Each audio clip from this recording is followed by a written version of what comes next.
બનાસકાંઠામાં વિધાનસભાના અધ્યક્ષ શંકરભાઈ ચૌધરીના હસ્તે એક પેડ માં કે નામ અભિયાન હેઠળ બનાસકાંઠાના લુણવા ખાતે વૃક્ષારોપણ કાર્યક્રમ યોજાયો હતો।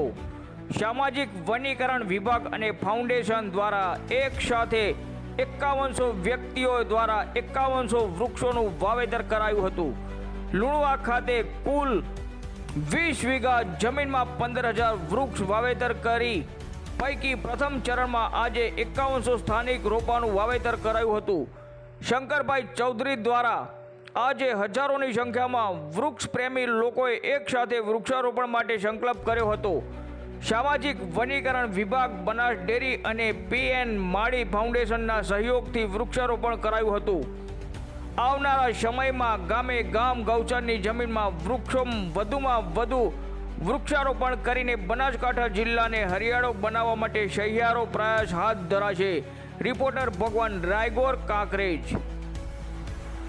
ગામે આજે ગામ લોકો અને આજુબાજુના બધા વૃક્ષ પ્રેમી ભાઈઓ બહેનો આજે આવ્યા છે અને સજોડે બધાએ ભેગા મળીને વૃક્ષ નારાયણની સેવા આરાધના કરવાનો સંકલ્પ કર્યો અને અહીંયા 20 વીઘા જેટલી જમીનમાં એક સાથે વૃક્ષ વાવ્યું છે।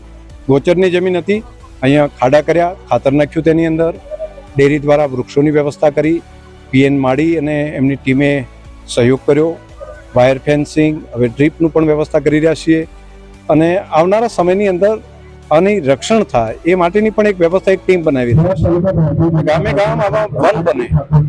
જે સરકારી ગોચરની જમીન છે જેનો કોઈ ઉપયોગ બાકી થતો નથી તો ત્યાં વૃક્ષ નારાયણની સ્થાપન કરીએ તો આવા નાના નાના વન બનાવવાનું આ વખતે લગભગ 5 કરતાં વધારે વન થરાદ તાલુકાની અંદર બનાવવાનું નક્કી કર્યું છે। આવનારા સમયમાં પિલુડામાં પણ એક મોટું 100 વીઘા જેટલી જમીનમાં થશે, અહીંયા પણ 100 વીઘાથી વધારે મોટા વિસ્તારમાં થશે। આજે એક શરૂઆત 20 વીઘાથી થઈ છે પણ હજુ વધારે જમીન છે અને પીવાના પાણી અહીંયા પાણીની ખેંચ છે તો એક બોર ટ્યુબવેલ છે, એક ખેત તલાવડી પણ બની છે અને આવનારા સમયમાં નર્મદાના પાણીથી પણ આ તળાવ ભરવામાં આવશે તો આ આખો વિસ્તાર હરિયાળો બને અને પર્યટન સ્થળ જેવું થઈ જશે અહીંયા। તો જે લોકો જોડાયા છે બધાને અભિનંદન।